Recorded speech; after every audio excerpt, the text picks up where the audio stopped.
been another learning experience for sure.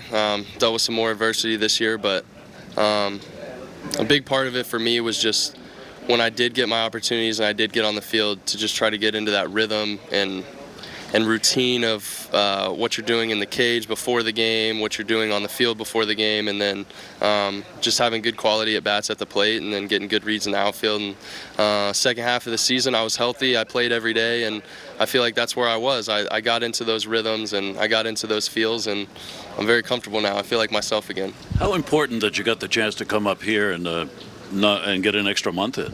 Yeah, I think it's great just to be around the guys, be around the coaching staff, get used to the environment of just being in the big leagues again, and it's a big just stepping stone for me to be able to go through everything that I did this year, but for them to still give me the opportunity to come up here and play.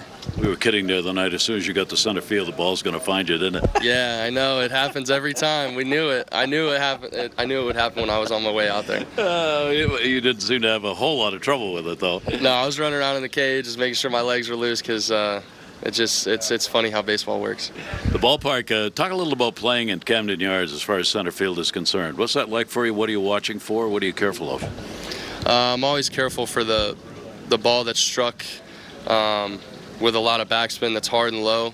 Just make sure that I take a good drop step, and before I decide to run in or back, I know the flight of the ball. And then as far as Camden, it's just a little different from the minor leagues because you do have that third deck, and I think that's the hardest part is just judging those balls that do come off, that look like line drives, and they end up taking off on you. So just taking an extra second to really know if it's back or in. Does the upper deck also affect the ability to pick the ball up off the bat or to follow it? A little bit, but it's more so just when it comes off the bat. Seeing it, is fine, but it's when it first jumps off. The fly balls are really not that big a deal because they go into the sky. They get out of that third deck. But the line drives are in the third deck, and in the minor leagues, those balls are in the sky.